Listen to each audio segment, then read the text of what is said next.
Okay, so I chose the 1940s just because I've always loved bright red lips, cat eye makeup, big lashes, curled up hair. So the 1940s, we were on the brink of war.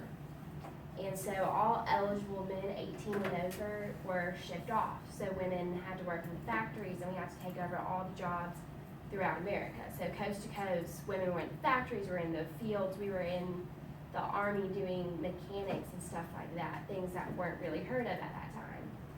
So women, like, even though they were working these dirty, dirty jobs, they always wanted to look beautiful. Or there was this one quote, I can't remember what it said, but it was like, buy the red lipstick because if you will be supporting your man overseas, send him the letters with the kisses on them, let him know that you're thinking about him.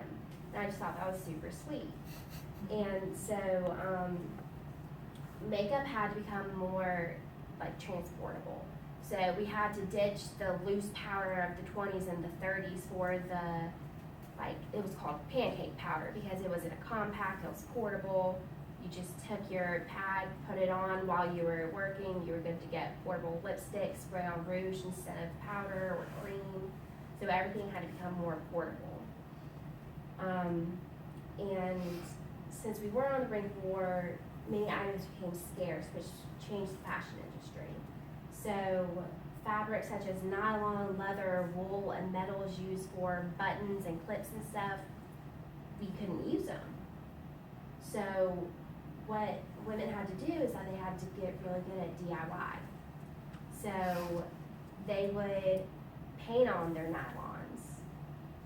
And usually what they would do is that they would stain their legs and then take a black marker and draw a seam up the back to make it look like they were wearing them.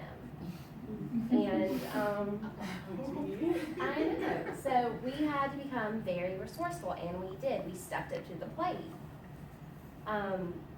We left behind the mid-length, full skirt, full-length dresses for pants and wedges. We ditched the heels for the wedges because of the material. We didn't have much rubber, we didn't have much leather, so we had to make do. The patterns became geometric, or what they called atomic patterns, and floral.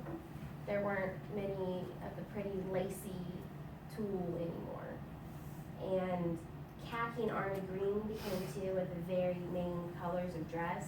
And there was a lot of nautical theme too.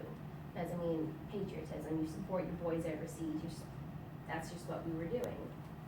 And hair in the 1940s was usually pinned up or tied up because the women were working in factories and farms, and it was a hazard to have your long hair down or in a ponytail. Like, you had to have it pinned up, tied up, and long hair was usually cut off. So what we did is that we looked to Hollywood, since when Paris fell during the war, their fashion industry fell too. So women had to look towards Hollywood, and Hollywood had to be the voice of America. So a lot of actresses were cutting their hair real short and pinning it up just to make it seem like it was the norm. So yeah, hair was curled, wrapped to keep it out of the face and out of machinery. And another use for the head wraps was because water was scarce too. So women couldn't be washing their hair every other day, every 3 days. They would usually have to wait like 1 or 2 weeks. And you know, if you're having a bad hair day, the first thing you want to do is wash your hair. You can't do that, so you have to take a wrap it up. There were also these netting things that were pinned into your hair, and it just kept your hair nice and curled, like your curls fresh while you're sleeping.